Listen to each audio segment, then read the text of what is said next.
प्रिय विद्यार्थियों, पिछली कक्षा में हमने कामायनी में छायावाद विषय पर चर्चा की थी। आज हम कामायनी के संदेश पर बात करेंगे। विद्यार्थियों, हम जानते हैं कि कामायनी आधुनिक हिंदी साहित्य की महत्वपूर्ण काव्य कृति है और इसमें प्रसाद जी ने भारत के अतीत और उसकी प्राचीन संस्कृति के अतिरिक्त जीवन के विभिन्न स्वरूपों और विभिन्न स्थितियों का भी चित्रण किया है। वस्तुतः किसी भी महाकाव्य का संदेश उसके महान चरित्रों, महान आदर्शों, अंतिम घटनाफल, परिस्थिति, दार्शनिक तथ्य व युग चेतना से अभिव्यंजित होता है। प्रसाद जी ने कामायनी की रचना से पहले महाकाव्य के इन तथ्यों को संदेश के संदर्भ में दृष्टिगत रखा, ध्यान में रखा और यही कारण है कि उन्होंने कामायनी के नायक मनु और नायिका श्रद्धा का स्वरूप वैज्ञानिक धरातल पर अवस्थित किया है। पुरुष एवं नारी की विज्ञान सम्मत प्रकृति और प्रवृत्ति का चित्रण प्रसाद जी ने मनु और श्रद्धा के रूप में करने का प्रयास किया है। उन्होंने श्रद्धा को महान उदात्त चरित्र के रूप में प्रतिष्ठित किया है। वैसे कामायनी का संदेश मुख्य रूप से श्रद्धा के माध्यम से ही उद्घाटित होता है, अर्थात श्रद्धा की महत्वपूर्ण उक्तियाँ, कर्म, शील और उसका महात्म्य कामायनी में संदेश के रूप में प्रकट हुए हैं।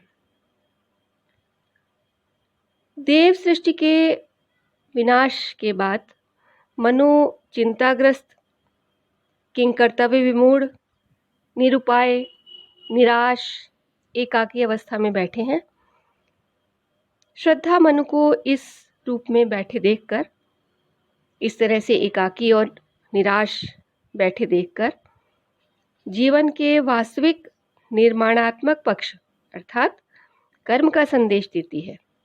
श्रद्धा मनु से कहती है, हृदय में क्या है नहीं अधीर, लालसा जीवन की निशेष, कर रहा वंचित कहीं न त्याग, तुम्हें मन में धर सुंदर देश, दुख के डर से तुम अज्ञात, जटिलताओं का कर अनुमान, काम से झिझक रहे हो आज, भविष्यत से बनकर अनजान। श्रद्धा को मनु का इस तरह से चिंतित और उदासीन और सब कुछ छोड़कर निराश होकर बैठे रहने वाला यह रूप श्रद्धा को बहुत खटकता है। वह चाहती है कि मनु इस अवस्था से मुक्त हो, इस निराशा को त्यागे और वह यह भी चाहती है कि निराशा का त्याग करके मनु कर्म की ओर उद्यत हो, सृष्टि के विकास के पुण्य कार्य में सहयोग दे और श्रद्धा को अपने साथ में अपनी सहधर्मिणी के रूप में अपनाए। मनु अतीत की स्मृतियों में डूबे रहते हैं, लेकिन श्रद्धा मनु को अतीत की स्मृति से भी मुक्त कराना चाहती है और उन्हें जीवन के निर्माण के आनंद का संदेश देती है। श्रद्धा मनु से कहती है, एक तुम यह विस्तृत भूखंड, प्रकृति वैभव से भरा अमंद, कर्म का भोग, भोग का कर्म, यही जड़ का चेतन आनंद। एक अन्य स्थान पर श्रद्धा मनु को बताती है कि सुख और आनंद की सत्ता ही वास्तविक है और दुख तो सुख के प्रकाश के लिए ही जीवन में आता है।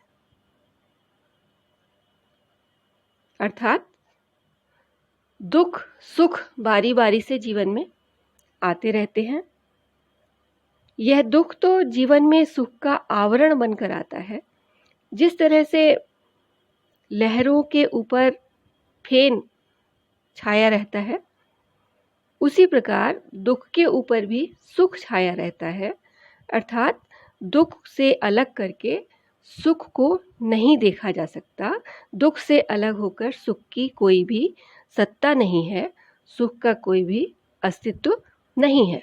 यह बात श्रद्धा मन को समझाती है। कामायनी में प्रसाद जी के समरसता और उससे उत्पन्न होने वाले आनंद का थोड़ा सा आभास हमें सबसे पहले इन पंक्तियों में मिलता है। दुख की पिछली रजनी बीच विकसता सुख का नवल प्रभात, एक पर्दा यह झीना नील छिपाए है जिसमें सुखगात। नित्य समरसता का अधिकार उमड़ता कारण जलधि समान, व्यथा से नीली लहरों बीच उमड़ते सुख मणिगण द्युतिमान। प्रसाद जी ने कामायनी में अनेक स्थलों पर शासक शासित, नर नारी, अधिकारी और व्यक्ति समाज में समरसता के अभाव में घोर संघर्ष और विद्रोह को अभिव्यक्त करने का प्रयास किया है। कामायनी में अनेक संदर्भों में समरसता के सिद्धांत का अभ्यास दिखाया गया है। प्रसाद जी ने मनु के जीवन के द्वारा नर और नारी के समरसता को उद्घाटित किया है। जीवन की समरसता की भूल और अभाव के कारण ही मनु को भी दुख, दीनता, अशांति, निराशा आदि का सामना करना पड़ा।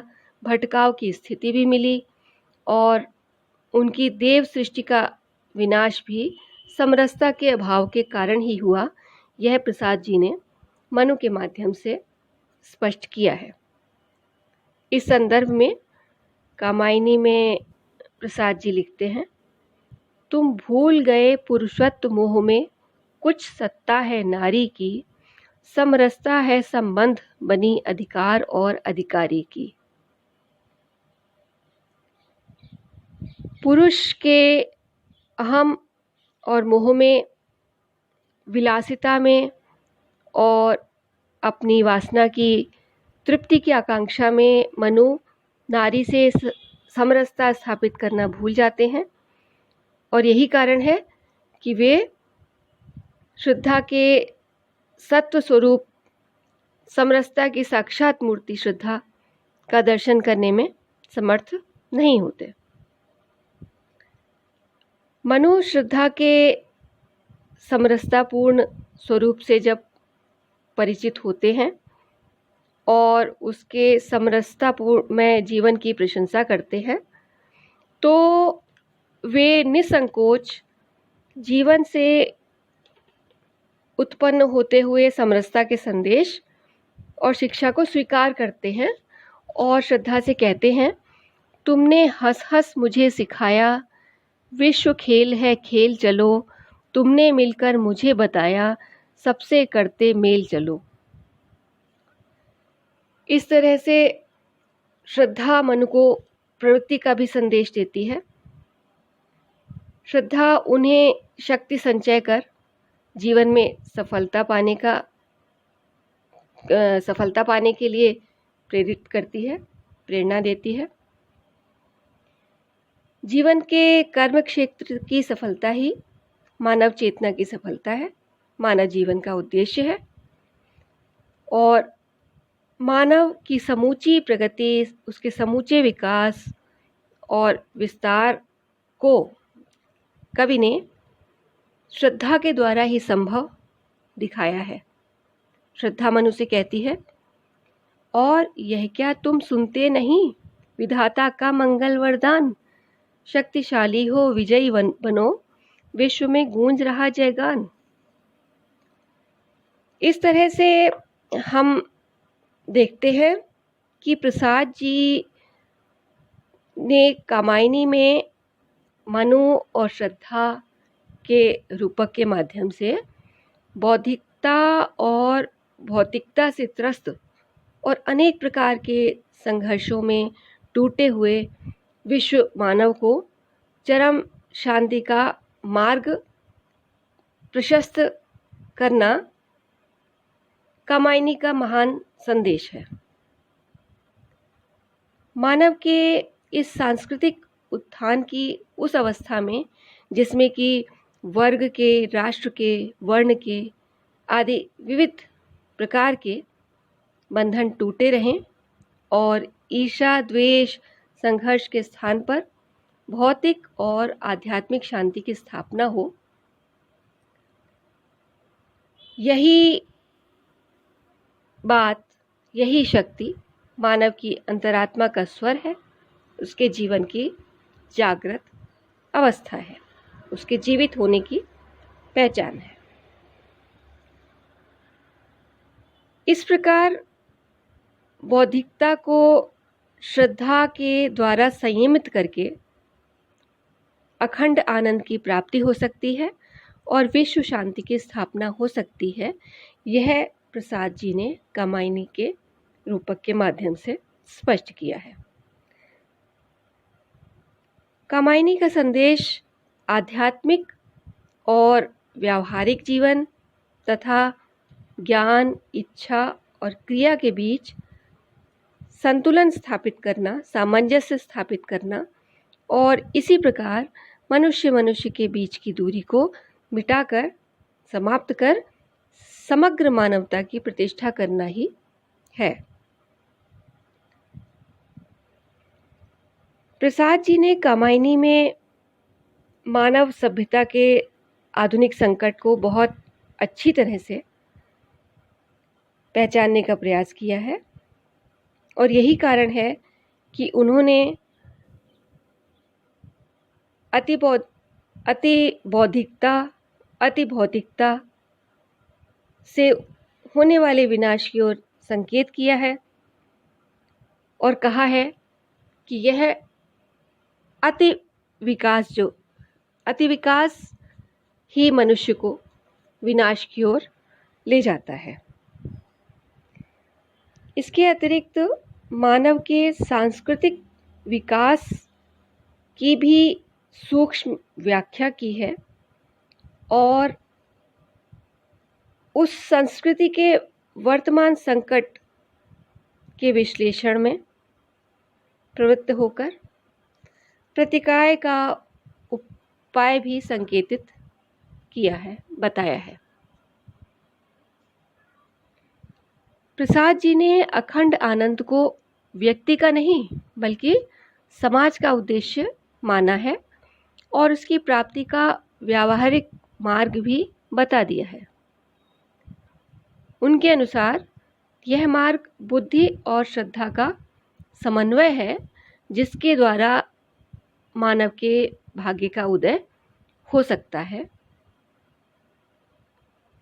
यह तर्कमयी तू श्रद्धामय, तू मननशील कर कर्म अभय, इसका तू सब संताप निश्चय, हर ले हो मानव भाग्य उदय।